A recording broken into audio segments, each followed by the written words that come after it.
먼저 저희 부주의로 코로나에 확진되어 온전하게 예배를 인도하지 못함에 대하여 성도 여러분들께 진심으로 죄송하다는 말씀을 드립니다. 설교를 원로 목사님께 부탁했지만 목사님도 다른 약속이 잡혀 있으셔서 못하시게 되었고, 외부에서 다른 분들 모시고 오시는 대신에 설교만 제가 영상으로 따로 찍어서 대체하기로 했습니다. 양해해 주시기 바랍니다. 바울의 2차 전도 여행은 처음에는 아시아 지역을 중심으로 준비된 것으로 보이지만, 성령께서 마게도냐인의 환상을 통해 바울 일행을 유럽 대륙으로 부르셨습니다. 그들이 도착한 첫 번째 지역이 마게도냐 도의 도시 빌립보였고, 다음이 데살로니가, 그 다음이 베레아였습니다. 그러나 이 마게도냐 지역의 유대인들이 예수님의 십자가와 부활을 전하는 바울을 싫어하여 대적하고 크게 박해하자, 그들 중에 일부 성도들이 바울을 급히 아덴으로 피신시켰습니다. 바울이 아덴에서 실라와 디모데를 기다리면서 복음을 전했으나 소수의 사람들만이 복음을 받아들였습니다. 그리고 나서 바울은 홀로 고린도에 이르게 되었고, 그곳에서 스데바나 가정과 브리스길라 아굴라 부부를 만나 그들의 도움으로 본격적인 고린도에서의 사역을 시작하게 됩니다. 오늘 여러분들이 같이 읽은 본문 5절부터 11절은 이러한 바울의 고린도 사역에 있어서 중요한 부분을 우리에게 전해주고 있습니다. 이 부분을 함께 나눌 때 성령께서 은혜 주시기를 바랍니다. 먼저 우리는 복음 사역의 동역자들을 볼 수가 있습니다. 5절 상반절은 실라와 디모데가 마게도냐로부터 내려오매 이렇게 기록을 합니다. 헤어졌던 바울과 그리고 실라와 디모데가 고린도에서 다시 만난 것입니다. 바울 일행이 마게도냐의 데살로니가와 베레아에서 복음 전하는 것을 극도로 싫어한 유대인들의 박해를 피해 바울이 아가야 지방의 아덴으로 떠나면서 마게도냐 지역에 머물며 초신자를 돌아보게 했던 실라와 디모데를 이제 고린도에서 다시 만나게 된 것입니다. 이때 디모데는 데살로니가 교회의 소식을 가지고 왔으며, 실라는 빌립보에서 빌립보 지역 교회의 소식과 빌립보 교인들이 모은 얼마간의 헌금을 가지고 도착했습니다. 그래서 5절 말씀에 보시면 하나님의 말씀에 붙잡혀라는 부분을 다른 성경 번역에서는 말씀 전하는 일에만 힘쓰며라고 번역하고 있는데, 아마도 이 빌립보 교회의 헌금으로 인해서 바울이 이제 앞으로는 장막 만드는 텐트 메이킹 하는 이 일을 더 이상 하지 않게 되고, 이후로는 생계에 걱정 없이 말씀 전하는 일에 전념할 수 있게 되었던 것 같습니다. 이렇게 복음 때문에 흩어졌다가 복음 안에서 다시 만났으니 그들 세 사람의 기쁨이 얼마나 컸을까 우리는 짐작할 수 있습니다. 여기서 우리는 이 세 사람의 관계를 조금 더 생각해 볼 필요가 있습니다. 바울에게 있어서 실라와 디모데는 단순한 전도 팀의 한 사람이 아니라 잊을 수 없는 복음의 동력자들이었습니다. 이것을 잘 보여주는 내용이 있습니다. 말년에 바울은 에베소 교회의 목회자로 섬기던 디모데에게 보낸 글에서 이렇게 적고 있습니다. 나는 밤낮으로 기도를 할 때 끊임없이 그대를 기억하면서 하나님께 감사를 드립니다. 나는 조상들을 본받아 깨끗한 양심으로 하나님을 섬깁니다. 나는 그대의 눈물을 기억하면서 그대를 보기를 원합니다. 그대를 만나 봄으로 나는 기쁨이 충만해지고 싶습니다. 나는 그대 속에 있는 거짓 없는 믿음을 기억합니다. 그 믿음은 먼저 그대의 외할머니 로이스와 어머니 유니게 속에 깃들여 있었는데, 그것이 그대 속에도 깃들어 있음을 나는 확신합니다. 이것은 디모데후서 1장 3절부터 5절까지의 내용을 세번역 성경이 기록하고 있는 내용입니다. 이 글은 젊은 연인 사이에 주고받은 연애 편지가 당연히 아니죠. 말년에 바울이 자신의 영적 아들인 젊은 디모데에게 써보낸 고백문입니다. 디모데 후서는 말년에 바울이 참수당하기 전, 마지막 순교당하기 전에 감옥 속에서 이 땅에 남긴 마지막 그의 편지입니다. 그 편지에서 바울은 로마의 감옥에서 기도할 때마다 늘 디모데를 생각하면서 그를 만나게 해주신 하나님께 감사한다고 했습니다. 또한 외할머니와 어머니로부터 거짓없는 믿음을 유산으로 물려받은 디모데를 다시 볼 수 있기를 간절히 바란다고도 했습니다. 디모데를 만나기만 하면 바울에게는 언제나 영적인 기쁨이 충만했기 때문입니다. 젊은 디모데는 나이든 바울에게 그 정도로 중요한 동역자였습니다. 바울은 그 디모데의 이름과 함께 실라의 이름도 자신의 편지 속에서 3번이나 언급하고 있습니다. 실라 역시 바울에게는 디모데처럼 소중한 동지였습니다. 그들은 만나기만 하면 서로 영적인 기쁨이 충만했고 얼굴만 보아도 영적인 힘과 격려를 얻을 수 있었으며 눈빛만으로도 영적 교감을 나눌 수 있던 그러한 사이였습니다. 바울과 실라 그리고 디모데가 이러한 영적인 동역자 관계였기 때문에 고린도에서 실라와 디모데를 다시 만난 바울은 영적으로 새로운 힘을 얻을 수 있었던 것입니다. 이제 하나님의 말씀을 전하는 일에 더 집중할 수 있게 된 바울은 복음을 말로 전했는데 이제 말로만 전하지 않고 있는 모습을 우리는 보게 됩니다. 실라와 디모데로부터 마게도냐 그리스도인들의 신앙 상태에 대하여 바울이 전해 들었다고 했습니다. 그리고 마게도냐에 있는 데살로니가 교인들에게 바울은 자기가 가지는 못하고 그들에게 당부하는 말을 써서 보내는 것입니다. 그것이 바로 데살로니가 전서와 데살로니가 후서입니다. 이 2권의 편지를 써서 보냅니다. 바울이 지금 머물고 있는 고린도에서 써보낸 이 데살로니가 전서는 바울의 생애에서 처음으로 기록한 첫 번째 바울 서신이 됩니다. 물론 갈라디아서가 먼저라고 말하는 학자들도 있긴 하지만 데살로니가 전서가 먼저라고 보는 것이 더 나을 수 있습니다. 그래서 바울이 가장 먼저 바울 서신 13권 중에서 가장 먼저 써보낸 편지가 바로 이것 고린도에서 믿음의 동력자들을 만난 다음에 데살로니가 교인들을 향해서 써보낸 데살로니가 전서였다 하는 것이죠. 신약 성경의 일부가 된 바울 소신을 통해서 기독교의 교리와 체계가 완성되었는데 그 막중한 일이 고린도에서 바울이 실라와 디모데를 만남으로써 시작된 것입니다. 바울이 이 땅에서 처음으로 기록한 첫 번째 서신이 고린도에서 실라 그리고 디모데와 만남을 통해 빛을 본 이 데살로니가 전서이고, 바울이 순교당하기 직전에 남긴 마지막 서신은 디모데 개인에게 써서 보낸 디모데 후서라는 것은 실라와 디모데가 바울에게 얼마나 중요한 영적 동역자였는지를 아주 잘 보여줍니다. 바울에게 있어서 실라는 후배였고 디모데는 제자였습니다. 일반적으로 영적인 힘이라고 하는 것은 스승이나 선배로부터 얻는 것으로 생각하지만 바울은 달랐습니다. 바울은 후배 실라와 젊은 제자 디모데를 만나면 그들을 통해서 힘을 얻었고 위로와 격려를 받을 수 있었던 것입니다. 그리고 더더욱 하나님의 말씀에 사로잡혀 자신의 사역을 더 잘 감당할 수 있는 사람이 되었던 것입니다. 성도 여러분, 여러분들은 지금 어떤 사람으로 살고 계십니까? 여러분을 아는 누군가에게 어떤 영적인 도움과 위로를 주고 계십니까?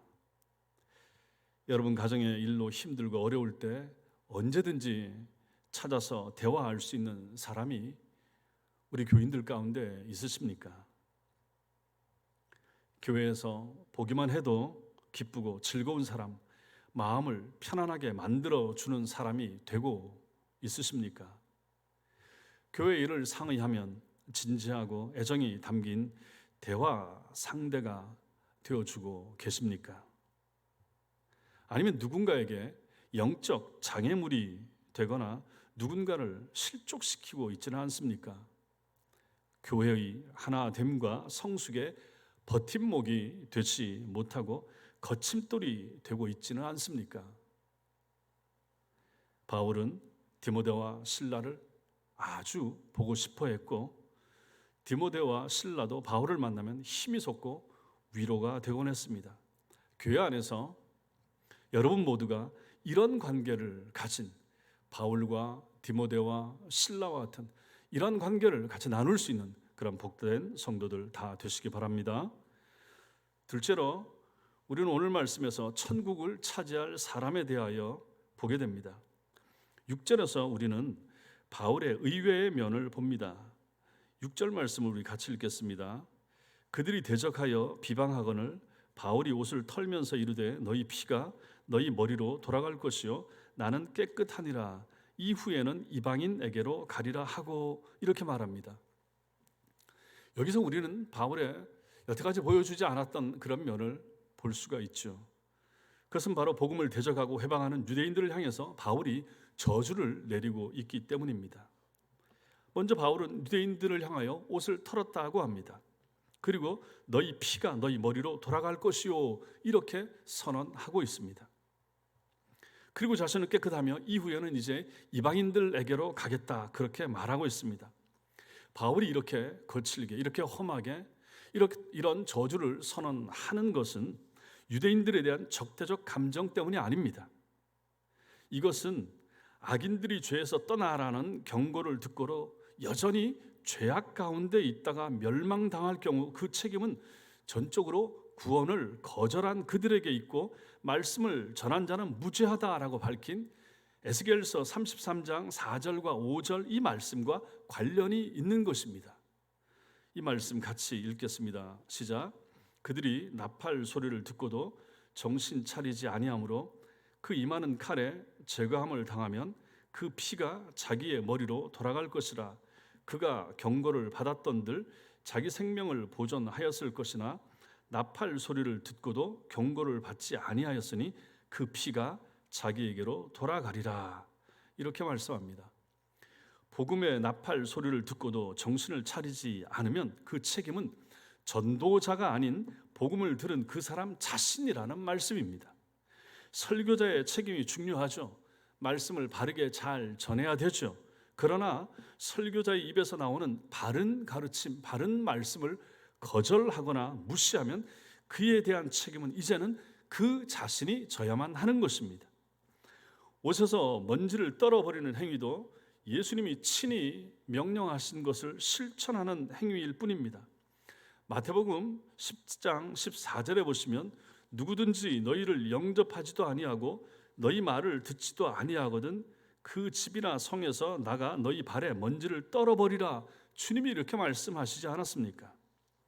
하지만 사도 바울은 과거에 이런 말이나 행동을 거의 하지 않던 사람입니다. 맞아 죽을 뻔한 상황까지 간 적도 있었지만 그때도 이러한 말이나 행동은 하지 않았습니다. 그런데 바울이 여기서는 왜 이렇게 이런 말을, 이러한 무서운 말을, 저주 섞인 말을 하고 있는 것일까요? 그것은 바로 천국은 복음을 적극적으로 받아들일 때 소유하는 것이라 하는 것을 보여주기 위해서 그러는 것입니다. 바울이 복음을 전하는데, 바울이 천국을 선포하는데 대적하고 거부하고 무시하면 어찌 되겠습니까? 그 사람들을 향하여 바울은 강하게, 이렇게 강하게 표현할 수밖에 없었던 것입니다. 유대인들을 너무 사랑하기 때문이죠. 저들의 영혼을 너무 아끼기 때문인 거죠. 저들의 영혼이 불쌍하기 때문에 저들이 구원받아야 되는데 그것을 거부하고 있으니까 그들에게 이렇게 선언하는 것입니다. 사실 유대인들은 구원에서 얼마나 유리한 위치에 있던 사람들입니까? 그들은 비유로 들자면 천국문 바로 앞에 있던 사람들이라고 할 수 있습니다. 바울은 로마서 9장 4절과 5절에서 말합니다. 우리 같이 읽겠습니다. 시작. 그들은 이스라엘 사람이라. 그들에게는 양자됨과 영광과 언약들과 율법을 세우신 것과 예배와 약속들이 있고 조상들도 그들의 것이요 육신으로 하면 그리스도가 그들에게서 나셨으니 그는 만물 위에 계셔서 세세의 찬양을 받으실 하나님이시니라. 아멘. 여기 보십시오. 유대인들이 소유하고 가지고 있었던 은총들이 얼마나 많은가를 알 수가 있죠. 유대인들은 율법과 약속의 말씀을 소유했죠. 많은 탁월한 믿음의 조상들이 있었죠. 무엇보다 하나님의 아들 예수님이 유대인 가운데 한 사람으로 오셨으니 그들이 복음을 듣고 천국에 들어가기에 얼마나 유리하고 얼마나 좋은 조건에 있었습니까? 그러나 그런 조건으로 그들이 천국에 들어갔습니까? 그들이 천국을 차지했습니까? 그러지 못했다 하는 것입니다. 오히려 그들은 천국문 바로 앞에 있었으면서도 자기도 천국에 들어가지 않고 남도 그 천국으로 들어가지 못하도록 막았던 사람들이 바로 유대인들입니다. 마태복음 23장 13절에 화 있을진저 외식하는 서기관들과 바리새인들이여 너희는 천국 문을 사람들 앞에서 닫고 너희도 들어가지 않고 들어가려 하는 자도 들어가지 못하게 하는도다. 이렇게 주님이 책망하시지 않았습니까?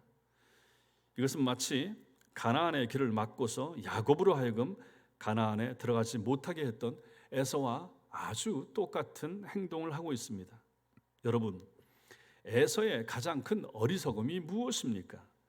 자신도 가나안으로 들어가지 않으면서 오히려 가나안으로 들어가려 하던 동생 야곱의 길도 막았다 하는 것입니다.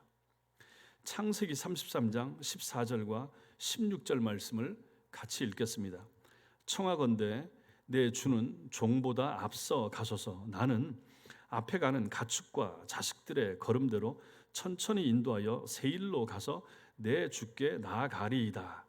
이 말은 지금 야곱이 형 에서에게 부탁하는 말이죠. 그리고 나서 16절 이날에 에서는 세일로 돌아가고 이렇게 말씀하고 있습니다. 보십시오. 에서는 자신의 생활 근거지인 세일로 돌아갔지 하나님이 그들에게 약속하신 땅 가나안으로 들어가지 않았다 하는 것입니다. 그 가나안으로 들어가고자 하던 동생 야곱을 괴롭히고 힘들게 하고 막고자 했던 사람이 오히려 에서였습니다. 그러나 야곱은 젊은 날 자의반 타의반으로 가나안에서 쫓겨나다시피 한 신세가 되었지만 시간이 흐른 다음에는 적극적으로 가나안 땅으로 돌아가려 했고 마침내 돌아가 가나안의 주인이 되고 말았습니다. 여러분, 이것이 무엇을 보여줍니까? 천국에 들어가기를 힘쓰는 사람이 되라 하는 것입니다. 이스라엘 백성들에게 있어서 가나안은 약속의 땅이죠. 그 땅에 들어가야 되는 거죠. 하나님이 약속하신 땅이죠. 마찬가지입니다. 여러분과 저 우리에게도 약속하신 땅이 있죠. 그 땅이 바로 천국입니다. 하나님의 나라입니다. 그곳에 들어가야 되죠. 천국에 소망을 두고 사는 사람, 주님 재림을 기다리며 사는 사람이 되라 하는 것입니다. 주님은 마태복음 21장 31절에서 세리들과 창녀들이 너희보다 먼저 하나님의 나라에 들어가리라 이렇게 말씀하십니다. 누가 세리나 창녀들이 하나님 나라에 들어가리라 생각했겠습니까? 이 추한 사람들이, 이 죄 많은 사람들이 어찌 하나님 나라에 들어가겠는가 생각한 거죠. 그러나 그들이 복음을 받아들이고 회개하면 더 나은 조건에 있었던 사람들보다도 더 먼저 천국 백성이 되는 것입니다.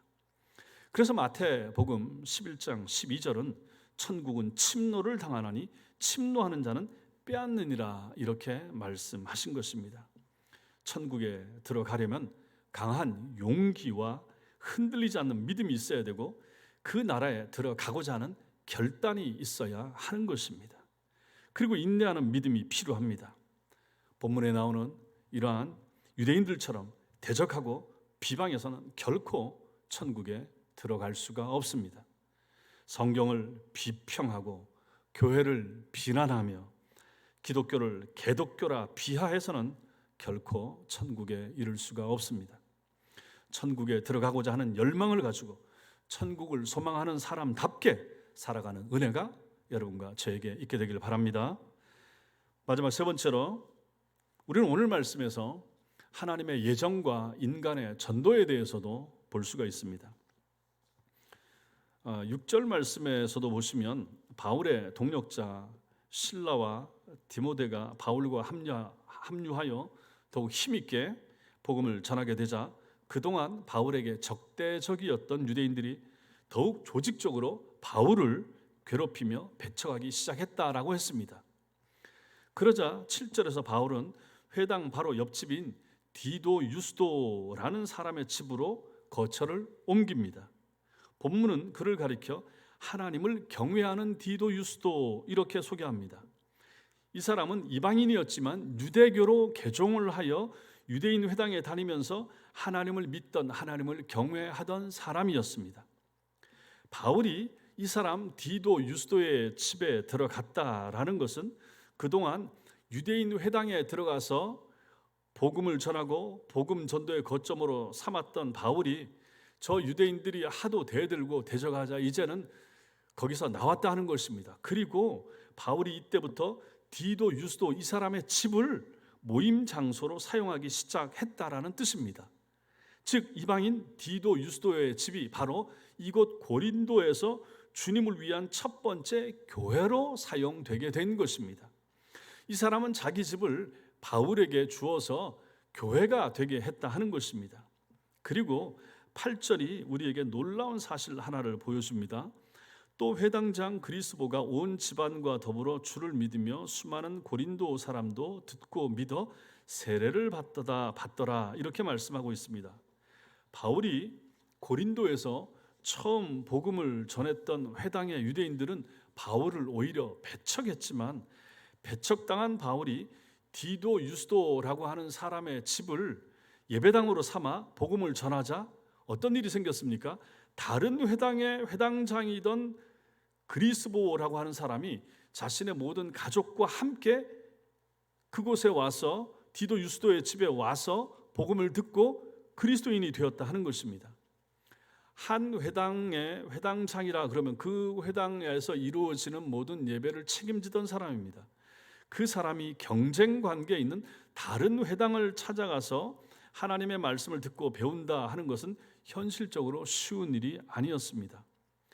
그러나 바울이 이제 회당이 아닌 디도 유스도의 집에서 복음을 전하기 시작했기 때문에 자유롭게 그 집을 드나들면서 바울의 설교를 들을 수가 있었죠. 그러면 이 그리스보라고 하는 사람은 회당장이었지만은 바울의 설교를 듣고 싶었던 것입니다. 근데 자기가 회당장이니까 다른 회당에서 말씀을 전하고 있는 바울에게 나아가지를 못했던 거죠.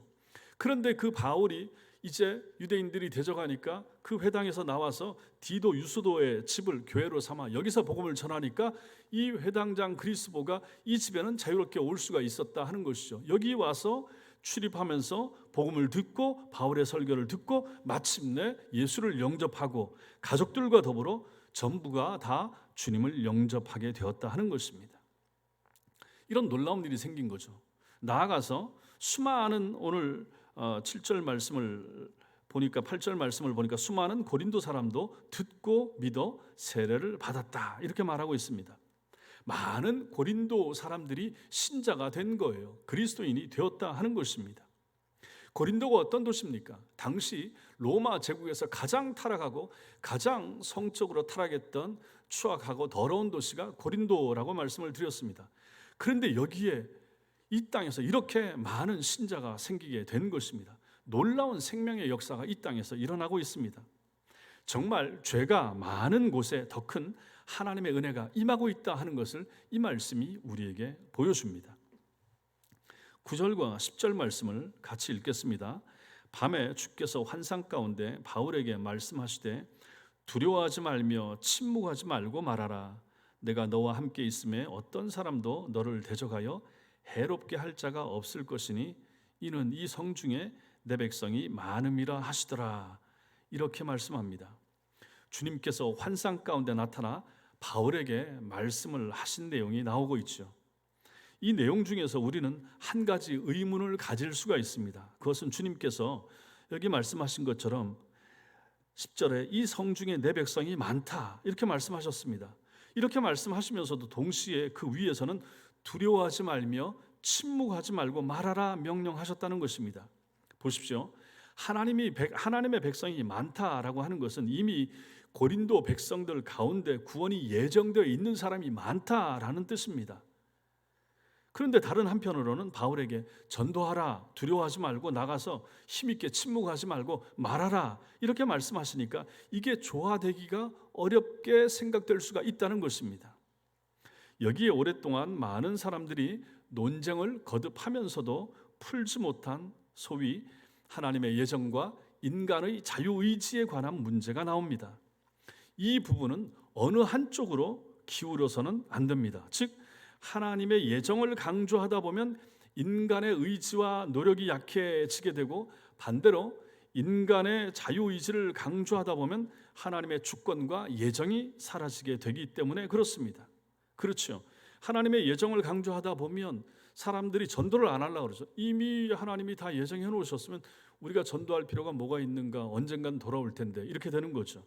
반대로 인간의 자유의지를 너무 강조하다 보면 네가 믿어야 돼, 네가 결신해야 돼, 네가 영접해야 돼, 네가 이 복음 기도, 영접 기도 따라 해야 돼, 이렇게 강조하다 보면 하나님의 주권과 하나님의 예정이 설 자리가 없어지게 된다 하는 것입니다. 인간의 의지나 노력과 하나님의 예정은 어떤 관계에 있는 것일까요? 사람의 전도와 하나님의 구원 예정은 그럼 어떻게 조화를 이루면 되겠습니까? 이에 대한 종교개혁자 칼빈의 대답은 하나님은 인간의 전도를 통해 구원되도록 주권적으로 예정하셨다라고 명쾌하게 결론을 내립니다. 하나님께서는 이미 인간과 관련한 모든 일이 이루어지도록 계획하시고 예정하셨지만, 또한 그 모든 일은 인간의 노력을 통하여, 인간의 수고를 통하여, 인간의 활동을 통하여 이루어지도록 정하셨다라는 뜻입니다.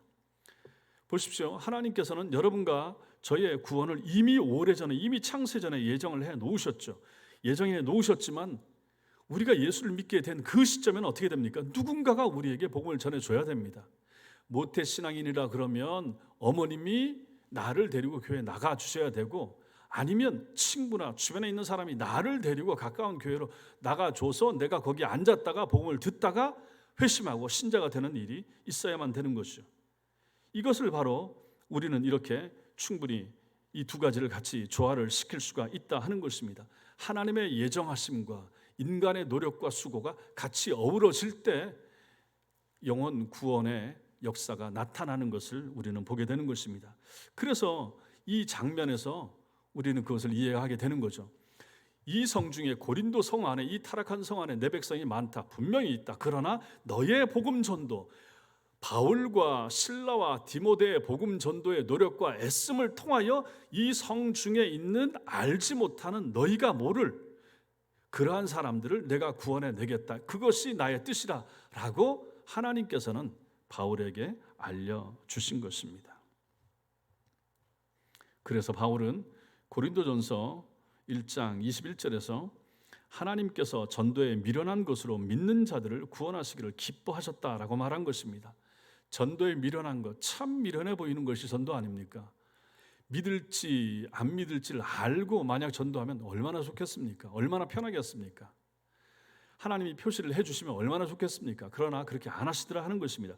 그래서 전도에 여러 가지 방법도 있고 하지만은 미련해 보이는 듯이 보이는 그러한 전도를 통하여 하나님께서는 오늘날도 당신의 택한 백성, 예정된 백성, 어딘가에 있는 그 백성을 믿는 신자들의 전도라고 하는 수고와 애씀과 노력을 통하여 구원하시기를 하나님은 기뻐하셨고, 그것을 하나님은 예정하셨다 하는 것입니다. 따라서 우리는 하나님의 예정을 숙명론이나 운명론과 혼동하지 말아야 되고, 동시에 세상 사람들처럼 하나님의 주권과 계획은 무시한 채 인간의 힘으로 뭔가를 해보려고, 인간의 힘으로 모든 것을 해보려 하는 그런 인본주의적인 생각이나 방법을 동원한다든지 이런 것도 버려야 한다 하는 것입니다. 아무튼 우리는 여기서 고린도 성 안에 구원받기로 예정된 성도들을 위하여 바울에게 복음을 힘있게 전하게 하시는 하나님을 보는 것입니다. 사랑하는 성도 여러분, 우리는 서로에게 동역자와 동반자가 되어 주어야 합니다. 외롭고 먼 신앙의 길에서 성도들끼리 하나가 되고 위로와 격려가 되어 주어야 합니다. 천국은 침노하는 자가 얻게 된다라고 했습니다. 천국에 대한 믿음이 분명해야 하고 그곳에 들어가고자 하는 의지가 확실해야 합니다. 그 사람이 바로 구원받은 사람입니다. 여러분과 저의 마음속에 그런 열정, 그런 열망, 그것이 있어야 된다 하는 것이죠. 구원받은 우리는 우리가 소유한 구원의 복음을 반드시 다른 사람에게 전해야만 합니다. 우리는 모르지만 우리 주변에는 반드시 하나님이 예정하신 구원의 백성들이 있기 때문입니다. 그 사람에게 나를 통해 복음을 전하는 것이 하나님의 뜻이라면 우리는 당연히 그 일에 순종해야만 합니다. 복음을 받아들이는 사람도 복된 사람이지만 복음을 전하는 사람은 더더욱 복된 사람이기 때문입니다. 우리 천성의 모든 성도들이 복된 하나님의 일꾼들이 되시기를 주님의 이름으로 축원합니다. 기도하겠습니다. 영광의 하나님, 우리에게 천국을 소망하는 마음을 주시옵소서.